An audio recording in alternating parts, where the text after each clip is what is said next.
Hello friends, welcome to the Sandhan study daily current affairs video में आपका स्वागत है। तो चलिए शुरू करते हैं आज का करंट अफेयर्स। हाल ही में निम्नलिखित में से किस तारीख को राष्ट्रीय मानव तस्करी जागरूकता दिवस मनाया गया? इस प्रश्न का जवाब है ऑप्शन बी 11 जनवरी। एग्जाम पॉइंट ऑफ व्यू से देखें तो इसकी शुरुआत 2007 में अमेरिकी सीनेट के द्वारा की गई थी। हालांकि यह अंतर्राष्ट्रीय स्तर पर भी चर्चित रहता है, लेकिन मुख्य रूप से यह 11 जनवरी को मनाया जाता है। नीली शर्ट अभियान, इस अभियान का मतलब है इस दिन लोग मानव तस्करी के प्रति एकजुटता दिखाने के लिए नीले रंग के कपड़े पहनते हैं। इसका संवैधानिक प्रावधान भारतीय संविधान के अनुच्छेद 23 के अंतर्गत मानव तस्करी और जबरन श्रम पर रोक लगाता है। ध्यान रहे कि संयुक्त राष्ट्र द्वारा विश्व मानव तस्करी विरोधी दिवस 30 जुलाई को मनाया जाता है। प्रीवियस ईयर पीआईक्यू है, भारतीय संविधान का कौन सा अनुच्छेद मानव तस्करी और जबरन श्रम को प्रतिबंधित करता है? अनुच्छेद 23। अनुच्छेद 23 के अंतर्गत मानव तस्करी और जबरन श्रम को प्रतिबंधित करता है। यह प्रश्न एसएससी सीजीएल 2022 और इससे पूर्व में यूपीएससी 2017 में भी इसी विषय पर आधारित प्रश्न पूछा गया था। नेक्स्ट क्वेश्चन है, हाल ही में भारत का पहला बायो हैप्पी डिस्ट्रिक्ट विकसित करने की घोषणा की गई है, जिसका नाम कियोपान्योर रखा गया है। यह जिला निम्नलिखित में से किस राज्य में स्थापित किया जा रहा है? इस प्रश्न का जवाब है अरुणाचल प्रदेश। इस प्रश्न का जवाब अरुणाचल प्रदेश है। एग्जाम पॉइंट ऑफ व्यू से देखें तो हाल ही में अरुणाचल प्रदेश के कियोपान्योर जिले को भारत का पहला बायो हैप्पी डिस्ट्रिक्ट घोषित किया गया है। यह जिला अरुणाचल प्रदेश के सुबनसिरी जिले से अलग होकर राज्य का 26वां जिला बना है। बायो हैप्पी का अर्थ है एक ऐसा क्षेत्र जहां पारिस्थितिकी और मानव कल्याण के बीच संतुलन हो, सतत कृषि और जैविक खेती को बढ़ावा देना, स्थानीय समुदायों की खुशहाली और पर्यावरण के बीच तालमेल बैठाना। इसका महत्व है यह मॉडल भविष्य में भारत के अन्य जिलों के लिए ग्रीन डेवलपमेंट का एक खाका तैयार करेगा।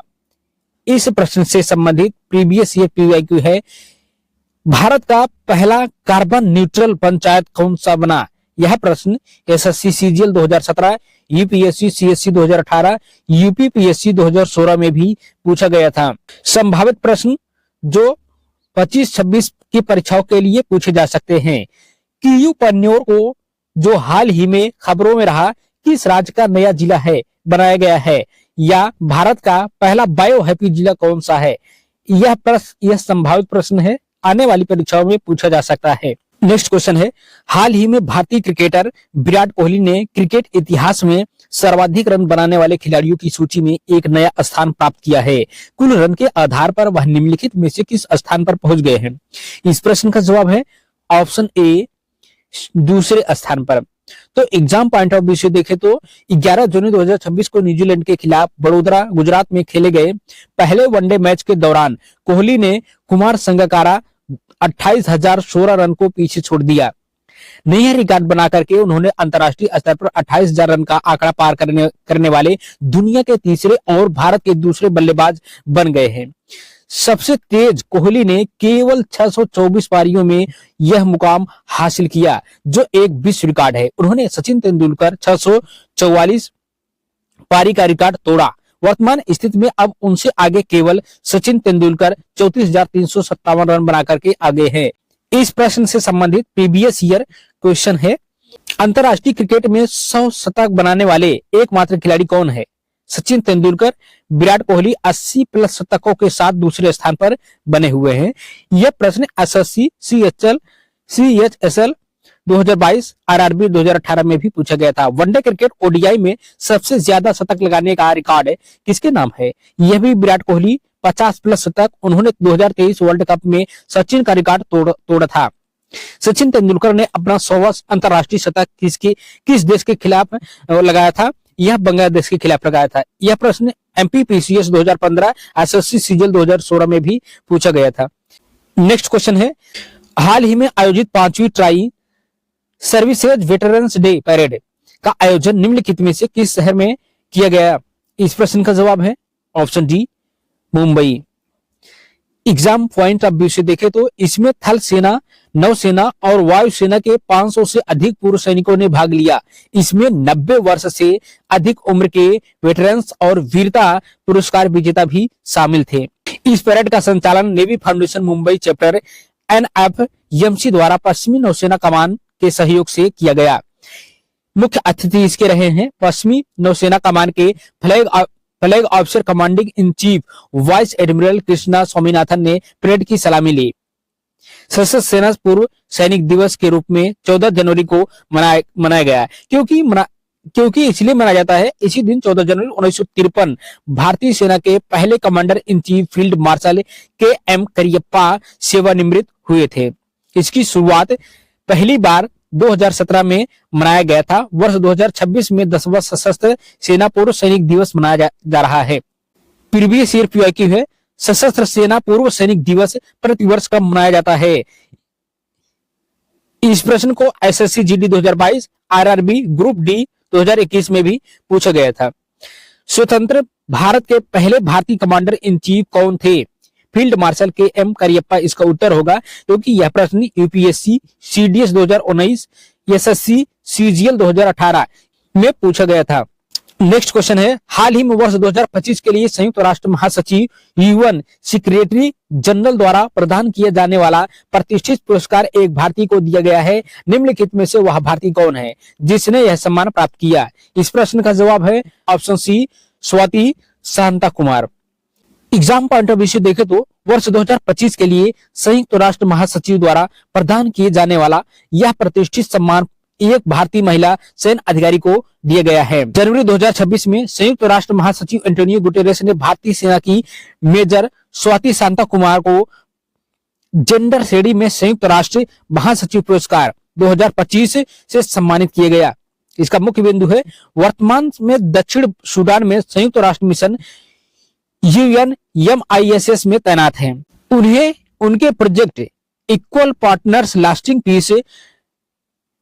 पीस के लिए यह पुरस्कार दिया गया है। उन्होंने संघर्ष प्रभावित क्षेत्रों में महिलाओं की भागीदारी बढ़ाने और शांति स्थापना में लैंगिक समानता को बढ़ावा देने के लिए काम किया। उनकी टीम में 5000 से अधिक स्थानीय महिलाओं के लिए सुरक्षित वातावरण बनाया ताकि वे शांति वार्ता और सामुदायिक निर्णयों में भाग ले सकें। प्रीवियस ईयर PYQ है, UN military gender advocate of the year award जीतने वाली पहली भारतीय कौन थी? इस प्रश्न का जवाब था सुमन गवानी। SSC CGL 2020, UPSC CDS 2021 में यह प्रश्न पूछा जा चुका है। नेक्स्ट क्वेश्चन है, हाल ही में अरलम बटरफ्लाई सेंचुरी को किसी राज्य द्वारा आधिकारिक रूप से पहला तितली अभ्यारण्य घोषित किया गया है? यह अभ्यारण्य निम्नलिखित में से किस राज्य में स्थित है? इस प्रश्न का जवाब है ऑप्शन बी, केरला में स्थित है। एग्जाम पॉइंट ऑफ व्यू से देखें तो हाल ही में केरल सरकार ने कन्नूर जिले में स्थित अरलम वन्यजीव अभ्यारण्य का नाम आधिकारिक तौर पर बदलकर अरलम तितली अभ्यारण्य कर दिया है। यह केरल का पहला और भारत का अपनी तरह का अनूठा तितली अभ्यारण्य है। यह स्थान तितलियों के बड़े पैमाने पर प्रवास, विशेष रूप से दिसंबर-फरवरी के बीच के लिए प्रसिद्ध है। यहाँ ब्लू टाइगर, कॉमन अल्ट्राट्रास जैसी प्रजातियां देखी जाती हैं। यह लगभग 55 वर्ग किलोमीटर में फैला हुआ है और पश्चिमी घाट के जैव विविधता हॉटस्पॉट का हिस्सा है। प्रमुख नदी चिकन्नी नदी इस अभ्यारण्य के बीच से बहती है। प्रीवियस ईयर क्वेश्चन है, भारत का पहला तितली पार्क कहां स्थापित किया गया था? बन्नेरघट्टा जैविक उद्यान बेंगलुरु कर्नाटक में अवस्थित है। यह प्रश्न SSC CGL 2014, RRB NTPC 2016 में भी पूछा गया था। ब्लू मार्मन को किस राज्य ने अपनी राज्य तितली घोषित किया है? और जबकि महाराष्ट्र ने किया है। यह प्रश्न MPSC 2017, UPSC CSC 2016 में भी पूछा गया था। साइलेंट वैली नेशनल पार्क किस राज्य में स्थित है? इस प्रश्न का जवाब है केरल, पलक्कड़ जिला में। UPPSC 2021, SSC GD 2022 में भी इस प्रश्न को पूछा गया था। नेक्स्ट क्वेश्चन है, हाल ही में भारतीय सेना द्वारा आयोजित साझा शक्ति सैन्य अभ्यास निम्नलिखित में से किस राज्य में संपन्न हुआ? इस प्रश्न का जवाब है ऑप्शन डी, राजस्थान में संपन्न हुआ। एग्जाम पॉइंट ऑफ व्यू से देखें तो यह अभ्यास हाल ही में जनवरी 2026 राजस्थान के रेगिस्तानी इलाकों और पोखरण फील्ड फायरिंग रेंज में संपन्न हुआ। इसमें भारतीय सेना की दक्षिणी पश्चिमी कमान ने मुख्य भूमिका निभाई। साथ ही भारतीय वायुसेना IAF ने भी नजदीकी हवाई सहायता प्रदान की। इसे एकीकृत अग्नि शक्ति के प्रदर्शन के रूप में देखा गया, जहां टैंकों, मिसाइलों और आधुनिक संचार उपकरणों का एक साथ उपयोग किया गया। प्रीवियस ईयर पीआईक्यू है, डेजर्ट नाइट अभ्यास किन दो देशों के बीच आयोजित किया जाता है? इस प्रश्न को यूपीएससी CDS 2021, SSC CGL 2022 में पूछा गया था। ऑपरेशनल सर्द हवा किसके द्वारा चलाया जाता है? यह प्रश्न RAS Rajasthan, admin services SSC GD विभिन्न वर्ष में पूछे गए हैं।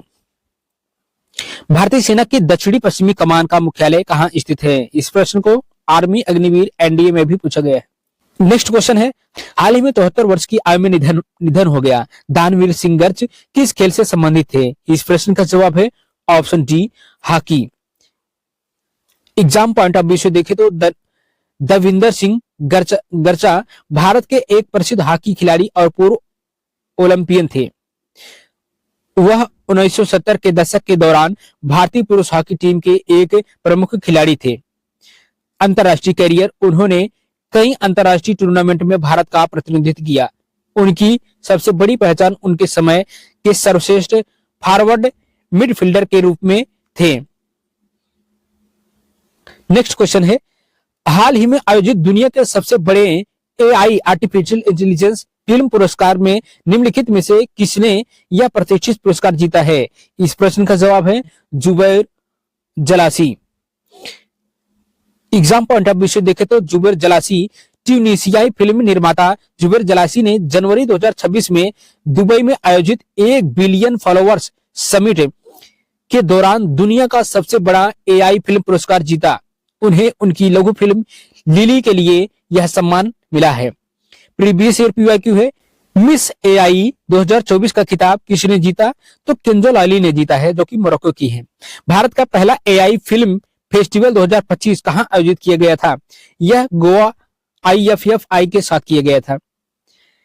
नेक्स्ट क्वेश्चन है, हाल ही में आयोजित गोल्डन ग्लोब अवार्ड के किस संस्करण में ओवन कूपर ने टेलीविजन सीरीज में बेस्ट सपोर्टिंग मेल एक्टर का गोल्डन ग्लोब पुरस्कार जीतकर इस श्रेणी में सबसे युवा विजेता बनने का रिकॉर्ड बनाया? इस प्रश्न का जवाब है ऑप्शन बी, 83वें गोल्डन ग्लोबल अवार्ड्स में।